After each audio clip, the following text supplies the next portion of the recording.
Hi, I'm Luce. Welcome back to my channel. Today I am going to be going through my fall TBR. So when I am filming this, we are in the middle of September, which based on the kind of weather that I am experiencing in the UK right now, we are definitely in the fall autumnal months now. It is getting colder, it is getting gloomier, and I am so happy about it. I am truly not a summer person. I do not like the heat. The only thing I like about the summer is the long days. Autumn is my favorite month. And I always say I'm a mood reader in so much as I'm not someone who only reads certain genres in certain seasons, but specific books give me like specific seasonal vibes, if that makes sense. So the stack of books, the quite big stack of books I have here are not all like mystery thrillers. They're not all spooky books. Some of them are, but like they're just books that truly just for some reason, for one reason or another, give me autumn energy. And so I would like to try and get to all of these within the next couple months. I have also busted out my my favorite mug for today. So the first three books that I'm going to go through are books that are all on my top books to read in 2025 list. I think I'm making okay progress with that. I could be doing better, but I'm still feeling, I still truly believe that I will finish it before the end of the year. And yeah, these are the three from that list that I have left that give me these kind of seasonal vibes. The first one is Quicksilver by Callie Hart. I feel like the sequel to this is coming out very soon. So I've been seeing like a resurgence in the hype for this book, and I've been excited to read this kind of since I heard about it. All I know is that it is a fae fantasy romance and it is really, really well loved. Then this is a book from one of my favorite authors. I have An Education in Malice by S.T. Gibson. This one is like a dark academia story, and so that makes it feel like it's really, really perfect for these kind of months. To be honest, I think all of S.T. Gibson's books they all have this kind of like really atmospheric gothic type of tone to them, but this one, especially being dark academia, I think is like going to be perfect. And then speaking of dark academia, I am determined to read The Secret History by Donna Tartt. This book honestly does terrify me. I truly don't know if I'm going to like it. I feel like the kind of most common comp title that I hear for this is If We Were Villains, and I did love If We Were Villains. It's one of my favorite books of all time. Slight tangent as well, I am actually going to an ML Rio signing in, I think, October with Ruth, and I'm so excited for it. But anyway, back to The Secret History. This is, I feel like, one of the most beloved dark academias, but it also has a lot of haters. So I am very curious to see how I feel about it. Then I'll do my more kind of conventional autumnal spooky season books. The first one is a more cozy one, but it is The Thursday Murder Club by Richard Osman.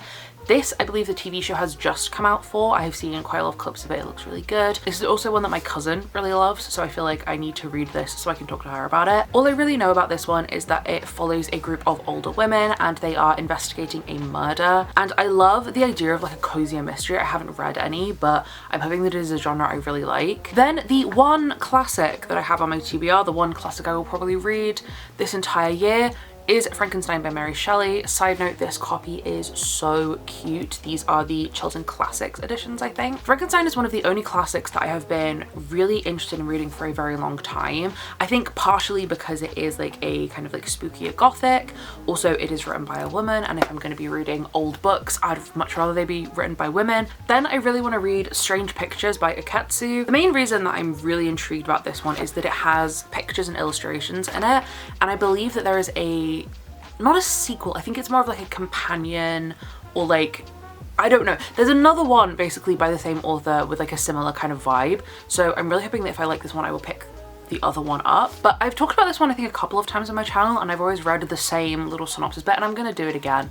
But it says, a series of drawings made by a young woman before her death, a child's disturbing pictures of his home, a desperate sketch made by a murder victim in his final moments. Each contains a chilling warning, each reveals a terrible secret hidden in plain sight. Like, if that isn't just like one of the most intriguing synopsises for a book you've ever heard, then like I don't know what is. And then one short story collection that I'm really intrigued about is Out There Screaming, which is edited by Jordan Peele and obviously has a load of other authors in it. This is, as it says on the title, an anthology of black horror, and on the back it says, groundbreaking anthology of black horror stories exploring the terrors of the supernatural and the chilling realities of justice that haunts our world. Really love a horror spooky anthology short story collection, because sometimes with horror books they're too long, and so I just want like a little snippet, and I find that scarier. And then the last like horror spooky book I have is House of Hunger by Alexis Henderson.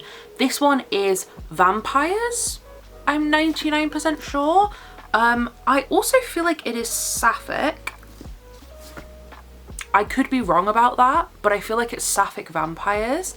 And I have heard really good things about this from a lot of people that I follow. It's been on my TBR, I think, since it came out. Yeah, I got this the year it came out in 2022 and it has just been languishing on my shelves. So I feel like now is the perfect time to finally get to it. I'll do the fantasy books that I have. So this first one that I have in the fantasy selection is the final book in a series that I really, really love. And it is A Power Unbound by Freya Marske. I read the first book in the series a couple of years ago and I read book 2 this year, and I am absolutely dying to read book 3 now. This one is a queer magical historical fantasy series, and I like the plot and I like the magic and everything, but the characters in this series just, I love them so much, and we got a kind of glimpse of the dynamic between these two characters in book 2 and I was already obsessed. This copy is also gorgeous. This is the Illumicrate copy with the kind of like plasticky dust jacket on. Freya Marske also has another book that has come out I think this year called Sword Crossed, which I'm also really intrigued about, but I need to finish this one first. Then I have This Monster of Mine by Shalini Abai-Sakkara. This one, just the cover alone gives me autumn. Like, I think that this is one of the most beautiful books that I own. This is a Fairyloot copy, and I mean, like, come on. This is another one that I've basically heard nothing but phenomenal things about, and the synopsis on the flap here says, she knows the taste of death, he'll stoke her hunger for it. Which, as soon as I got this in my Fairyloot box and I read that little synopsis, I was so in, but I've been waiting for the perfect time to read it, and this feels like the perfect time this season. This one is a reread because I read this book quite a few years ago and I absolutely loved it, but I never continued on with the series, and I feel like I need to reread this one in order to read books 2 and 3, but it is Belladonna by Adalyn Grace. This to me is the best gothic YA fantasy that I have ever read. I absolutely devoured this when I read it the first time. I think I read it in like 1 or 2 sittings. But this one follows a girl who is essentially kind of immune to dying. She has got close quite a few times, but she has never actually been able to pass over. And as a result of that, she kind of has this unique, special relationship with death. And I absolutely loved it, and I am absolutely dying to read books 2 and 3, but I definitely need to reread this one in order to continue. And then the last one in the fantasy category, I am genuinely ashamed that I still haven't read it yet, but it's Empire of the Damned by Jay Kristoff. Jay Kristoff is one of my favourite authors. The Nevernight trilogy is absolute god tier for me. I also loved Empire of the Vampire when I read it. I haven't read book 2, and book 3 is coming out, I think, at the end of this year, if I'm remembering correctly, and I still haven't read it. This is one of those books that I think that there's a 2-part reason why I haven't read it yet. Number one, it's really big. Like, if I actually look at the page count, it's not crazy. It's 646 pages, but like, there's a lot of words on the page. Jay Kristoff also has quite a dense writing style. Like, it's not like a really quick, snappy one to get through. Like, I feel like I am in his books for a long time, but I need to read it. Like, I need to read this book. I love so much the way that Jay Kristoff does vampires in here. I think it is so interesting and so genuinely terrifying. Like, the vampires in this scare me. I am normally someone who thinks that vampires are really hot, and like, I'm a big fan. Not these ones. These ones scare the shit out of me. This one follows our main character, Gabriel, who is the last of this kind of collection of vampire killers, the Silver Saints. He has been captured by vampires and they are asking him to tell his life story, to kind of chronicle it before they kill him. I fully understand that Jay Kristoff and this series is not for everyone. He does have a very pretentious, I guess you could say, writing style. It definitely rubs some people the wrong way, and I fully understand that. I love it. I found the first one really funny as well. I like how we get cutbacks from like the historical kind of like timeline that he's telling to him and the vampire in present day, like kind of sniping at each other. So I will be reading this one. I am terrified, but I will be reading it. Then I have a couple of fantasy romances, which is my last kind of collection of physical books. I do have a couple of Kindle books that I want to go through very quickly at the end. But for the fantasy romances, I have 2 sequels. The first one is Paladin's Strength by T. Kingfisher. I read Paladin's Grace last month, I think. Either last month or the month before, I can't really remember. Loved it. One of my favorite books so far of the entire year. So I have been really excited to carry on with this series. This one is a fantasy romance between a paladin and a nun from a secretive order. I think that the kind of like general plot is going to carry over from Paladin's Grace, but we're going to be getting obviously a new couple. I thought the Paladin's Grace was so funny and sweet and like a little bit steamy, and like I was completely enamored by it the entire time I was reading it, and so I am like praying that the rest of the series is going to deliver as well. The other sequel I have is Glow of the Everflame by Penn Cole. I read Spark of the Everflame in April, I want to say. It was definitely earlier this year, but I adored it. I loved it so much, and I have been dying to carry on with this series, but it just didn't feel like a summer read to me. It feels like an autumn read, and now again is the perfect time. This one is, to me, I think one of the best slow burns that I have read in the fantasy romance genre. Like, if I'm remembering correctly, the main couple only kiss right at the end of the first book, and that's it. And oh, it's so well done. It is so fantastic. I love the MMC in this series. FMC is fine. I know a lot of people really don't like her. I'm kind of indifferent to her. I think she's perfectly fine. But yeah, really excited to carry on with this one. I do know though that book 4 has no release date and it's been a little while. So I may kind of be setting myself up for pain with this one, because if I finish book 3 and there's still no release date for book 4, I don't know what I'm gonna do, but hopefully by the time I get to book 3, book 4 will have actually been announced. And then this is one that my bestie Caitlin really loved and has recommended to me, and I think it is finally time.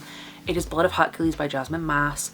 I tried to read the Psycho-Shifted series by Jasmine Maas earlier this year, and I didn't really vibe with it. I don't necessarily think that I dislike the series, although it's not for me. I just think that I wasn't in the right kind of mood for it. This one I have just heard everyone raving about. Everyone loves this, including, like I said, bestie Caitlin. This one is a reverse harem kind of poly, and I think it's set at like a training academy, the Spartan War Academy. And also I've seen like little screenshots of this book, and it looks like it's gonna be really funny. So I think this one like might almost be a little bit of like a nice palette cleanser between some of the like spookier books or the more serious fantasy romance that I have on my TBR. And then the last physical book that I have here is Rose in Chains by Julie Soto. This one, I don't really know how I'm going to feel about it, because first of all, beautiful cover, again, Fairy Loot, the most stunning book that I own. But this one I know is based off of a Hermione fanfic, and I personally am not like a Hermione shipper. I'm removed from like the actual Harry Potter fandom. I fucking hate J.K. Rowling. But I read The Irresistible Urge to Fall for Your Enemy a couple months ago, which is also a Hermione fanfiction, and I was obsessed with that one. Like, that one was again one of my favorite books of the year.